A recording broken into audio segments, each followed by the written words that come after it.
小伙子要是啥？终于要轮到我了。老板，我要6000个肉包，5000杯豆浆，300个茶叶蛋。去，做生意呢，别捣乱。老板，我没捣乱，这是进阶。后面的别排了，咱们今天包场了。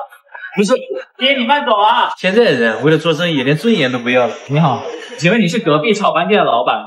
哎，对，我同学特别喜欢你的炒饭，明早想跟你预定3000碗炒饭，你看。爸，咱们回家看看啊。老板，我要端盒。行，那你自己挑吧。你疯了？这可是你全部的生活费。没事，这一次只要出隐藏就全部回本了。这要看运气的。伟大的盲盒之神保佑我，这次一定要中。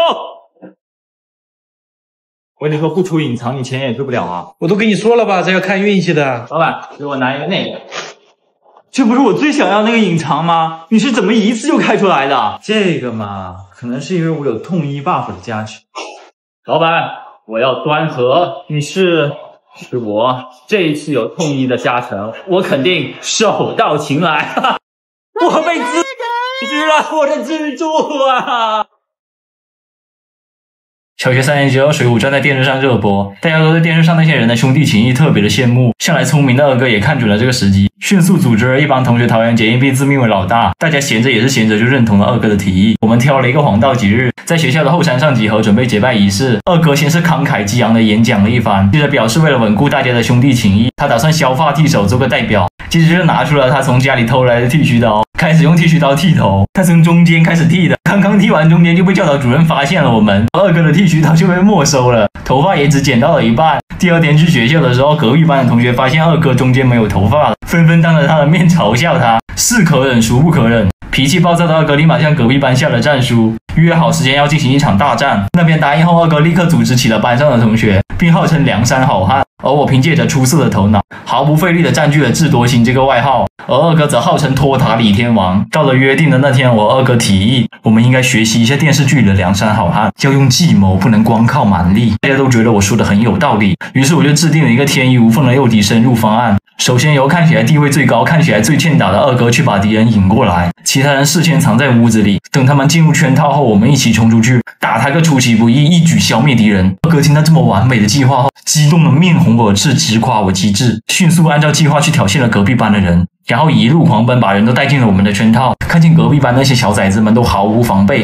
我一激动把房子上的门把手给拧了下来，我们都被困在了屋子里，眼看着二哥一人单挑隔壁班一群人。很显然二哥的力量有限，不到1分钟，局势已经非常的明了了。我们在房间看到场景，心惊胆战，几个胆小的头都扭了过去，不忍心看。事后二哥质问我们为什么会发生这种情况，我脑袋立马想起了一个非常合理的解释。我慷慨激昂地对二哥说：“大人，时代变了。”柱哥，啥事啊？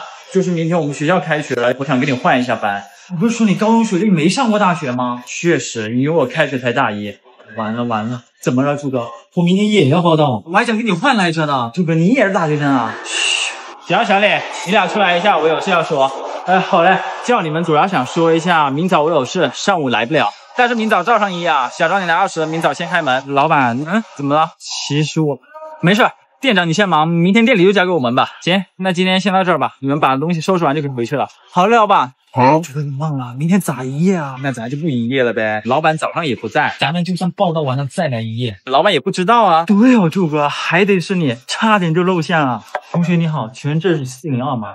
柱哥，小李，没想到这么巧，今天天气可真热，还好寝室里面有空调。是啊，还是待在寝室舒服。来吧，挣2把吧。来，正好我也想玩，开团，耶，赢了！还是在空调房玩游戏爽啊，每天待在厨房热死了。话说你最近游戏水平咋提升这么快啊？哦对了，柱哥，你知道夏日环游记不？现在你在抖音上搜这个，有好多大神游戏视频和直播可以看，我都在上面学技术的，还真是。来了，这声音怎么这么熟悉？人数到齐，老板。我爸是乡村理发师，我从小受他影响，就慢慢的对这个行业产生了浓厚的兴趣。有一次阴雨天，因为下雨没什么生意，我爸就躺在屋里的椅子睡着了。正巧那天我看到电视里面有一段主角烫发的剧情，我看了之后深受启发，也想动手试试。因为农村里面没有这么多设备，我就把家里的筷子用打火机烧红了，然后悄悄的走到我爸旁边，小心翼翼的卷住他那飘逸的头发开始烫。那个效果真的是杠杠的。烫到一半的时候，动画片开始了，我就目不转睛的盯着电视屏幕，忘了正在烫头发这件事情。没过一会儿，持续受热的头发就被点燃了。我听见异响，扭头一看，吓得脸色发白，赶紧朝着火的地方吐了2口口水灭火。正在打盹的我爸被烫醒了，他感觉头上有什么东西，就习惯性的往后一抓，刚好抓到了被烧红的筷子上，空气顿时弥漫了一阵柚香，一阵惨叫声打破了村里的平静。感觉事情不妙了，我扔下筷子就跑，结果筷子又落在了我爸脚背上，我爸忍着疼痛抄起家伙一瘸一拐的来追我。当时陷入绝境的我灵机一动，跑到了爷爷家。爷爷看到儿子要打自己的宝贝孙子，就拿起拐杖把我爸骂了一顿，说小孩子调皮一点不是很正常的吗？在爷爷的帮助下，我总算逃过一劫。但是做死小能手的大旗不是谁都能扛的。下午吃完饭，爷爷就躺在摇椅上睡着了。那爷爷头上那秀丽的白发，我不禁手痒，又给我爷爷烫了个头。看着自己的杰作，我不禁露出了满意的笑容，就回家了。回到家的时候，老爸也在椅子上睡觉，企图通过睡眠忘记痛苦。只是看着他满手的血泡，孝顺的我顿时觉得心里过意不去，想要帮助他早点好起来，就拿来一瓶酒精和一根针，开始了除泡行动。我轻轻地刺入一个血泡，当断不断，反受其乱的道理我是知道，于是我就猛地一踢，乌黑的淤血就这样喷涌而出。我爸立马就发出了一阵哀嚎，说时迟那时快，爸还没来得及把手收回去，我就把准备好的酒精一下子倒在了他的手上。看着他那愤怒的表情，我知道解释已经没有用了，于是我迅速反应过来，赶紧朝着爷爷家跑。路上遇到了买菜回来爷爷，我以为我要得救了，但是没想到爷爷看我的眼神里没有一点慈祥。后来我才知道，爷爷顶着头发被菜市场的人笑了一圈，于是就从一个人追我变成了2个人追我，从原本的父子情深变成了3代人的恩怨情仇。被逼得走投无路，我只好赶紧爬上了身边的树，但是没想到那棵树的树枝那么脆，承受不了我的重量，折断了，我就从上面摔了下来。等我醒来的时候，已经在医院的病床上了，虽然免却一顿毒打，但是全身酸痛。这时候病房又突然送进来了一个小孩，我扭头一看，哟，这不就是二哥吗？二哥见到我之后也十分激动，说相遇就是种缘分，更何况是医院，还跟我说今天可以满足我一个过分的要求。我思考了一下之后跟他说，我可以帮你烫个头吗？后来二哥硬是请了个理发师给他剃了光头才肯出院。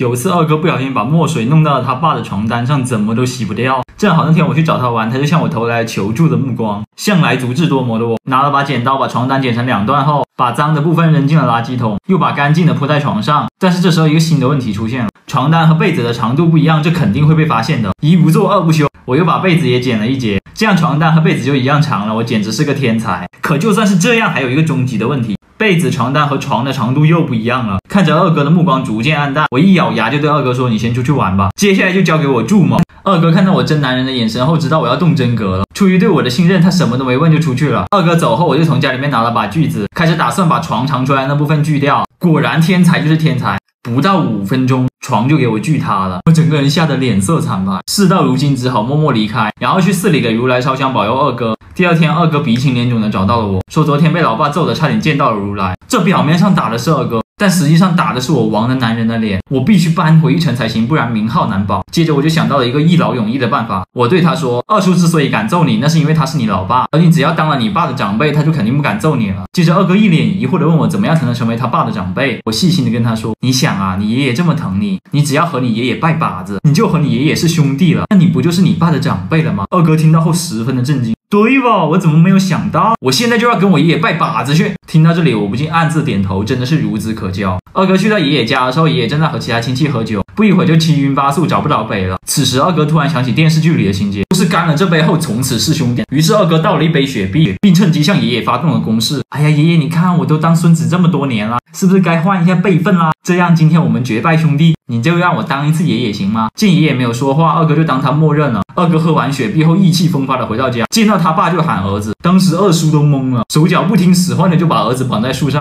这样二哥更生气了，我现在跟你爸是拜把子的兄弟，打我就是打你爸，你知道吗？那天晚上二叔连夜走了10几里的山路，去到班主任家帮儿子请了半个月的假。第2天他爷爷回想起这件事情来，顶着大太阳走到学校找到了校长，又帮二哥请了半个月假。